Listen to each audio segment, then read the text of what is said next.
the Honorable Kofi Idi Adams, Minister for Sports and Recreation, I don't envy your job. You have the monumental task of restoring Ghana to its pride of place in African and world sports. The shambles that is Ghana sports today is completely unacceptable for a country with our pedigree, and I expect that you inject transparency, professionalism, and modernity into the management of the sector. I expect that you concentrate on building up all the sports disciplines, and I know the Ghana Football Association would be a good place to start, to work to make sure that we return Black Stars to its glory days. That was the president of the land, John Dramani Mahama, stating what is obvious for most of us. The job at hand for the sports minister is an unenviable one. Welcome back to the channel. As usual, I am your host, Sellssi Fiawe, and today we're going to talk about Sulley Muntari's comments on the Ghana Black Stars captaincy in relation to Kudus Mohammed. Yes, you remember in the African Cup of Nations qualifiers, Kudus Mohammed was giving the captain's armband. According to Sulley Muntari, it was a bit premature. He also talked about the fact that Kudus Mohammed will eventually wear the captain's armband, but this time it might have been a bit rushed. We'll hear what exactly he had to say in this interview with 3 Sports. We're also going to talk about the travel plans or travel arrangements. Following comments yesterday from the president on banning first class travel for official duties, the sports minister has been clarifying that it could also, or it actually does apply to members of the FA flying out for team tournaments. We'll have a look at all that today. As usual, subscribe if you haven't.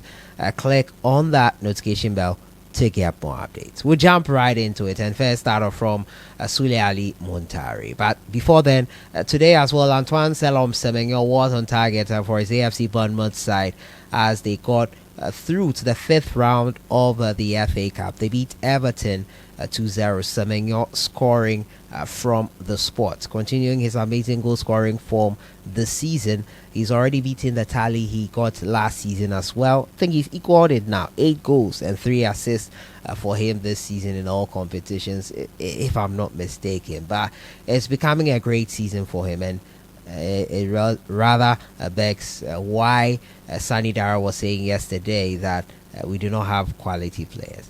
We'll move on into that right now, and Sulley Muntari has been talking about the Black Stars captaincy.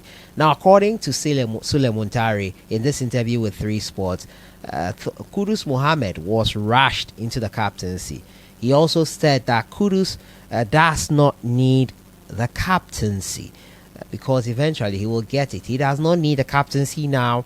He has not reached his full potential, and he's someone who should not be quote-unquote rushed. Now, the former midfielder expressed his disapproval of the Black Stars technical team's decision to appoint Kudus as captain during Ghana's AFCON qualifiers. And now the former Inter and AC star described the move as premature. Now, despite acknowledging Kudus' leadership and responsibilities and exceptional talent, Kudus was handed the armband in October by Otoado after regular skipper Thomas Partey withdrew from the squad due to injury. Now, the West Ham star led the team against Sudan in a double header, which Ghana drew and lost, not scoring a single goal in both legs. Muntari, a former Ghana international, argued that Kudus, though destined to future leadership, should not have been rushed to the role.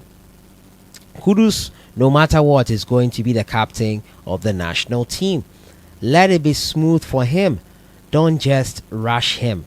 He doesn't need the armband, but he commands on the field. He carries the whole team on his shoulder, and he plays with us when he plays with us.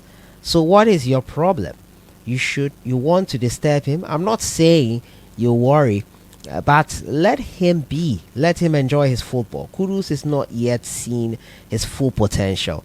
What we see is just a glimpse. Kudus is just amazing as he continues to grow, he'll be deadly, he added. Now, Ghana did not qualify for the AFCON, and I think most of us had this same thought. On top of that, that number 10 jersey that he went to wear, in my opinion, aside everything, was quite unnecessary. It was premature and it felt rushed, and we are not the only ones who saw it that way. Sulley Muntari, in his candid opinion here, has stated the obvious. It looks like it's only those in the FA that don't see things for what they truly are, and they try to gaslight us in what we say or what we see.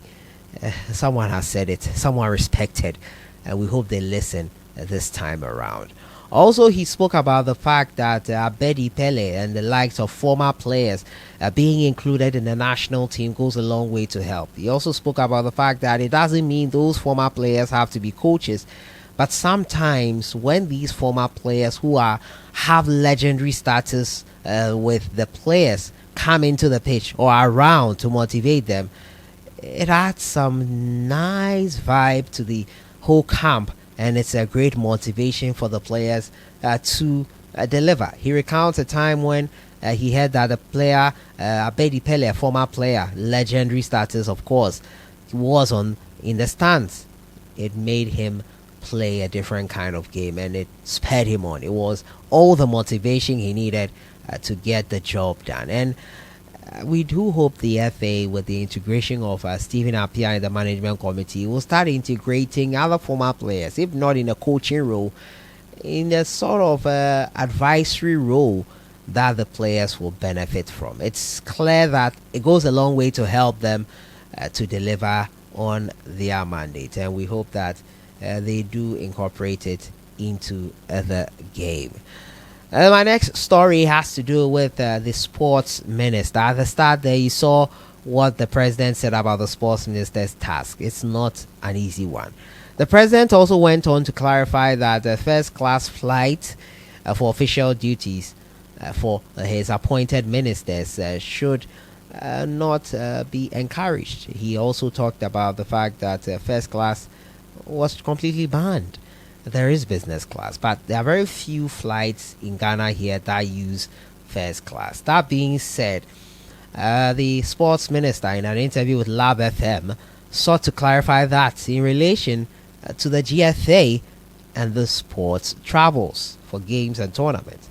Let's have a listen to his clarification on the matter. You know, even yesterday at our swearing in, what did His Excellency the President say? He said, travels, especially foreign travels, are banned, and that when necessary, they must be cleared with the Chief of Staff. And that person who is cleared to travel should not fly on a first class, maybe at best business. So it should tell you that this is the mindset of the president. Every other person must equally develop same mindset, including the GFA. The GFA cannot live in a different world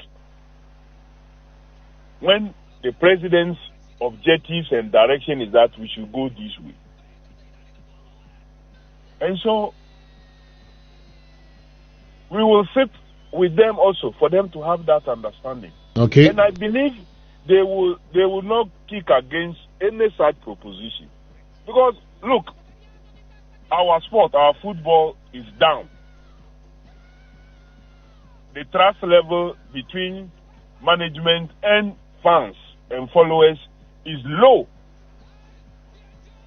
It is actions such as what have been mentioned by His Excellency and what you have quoted as me proposing earlier in some of my engagements is what can bring back the confidence.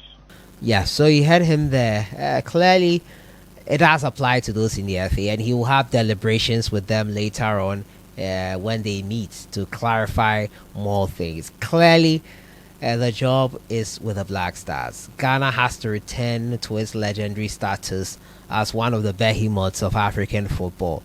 And the sports minister will spearhead that charge or that reset into that role once again. It's not going to be easy, the football has dwindled, and it has been going on for a long time. As far back as 2008, it has been dwindling. I posted a video of Kumasi Asante Kotoko versus Accra Hearts of full game in 2008, and the difference is clear. We have fallen very, very deep into abyss, into a hole that we need to find a way out of. We really need to help ourselves get out of this, and we hope that the sports minister can spearhead that one for us. It's clear that we need a lot of work, and hopefully we will get that done.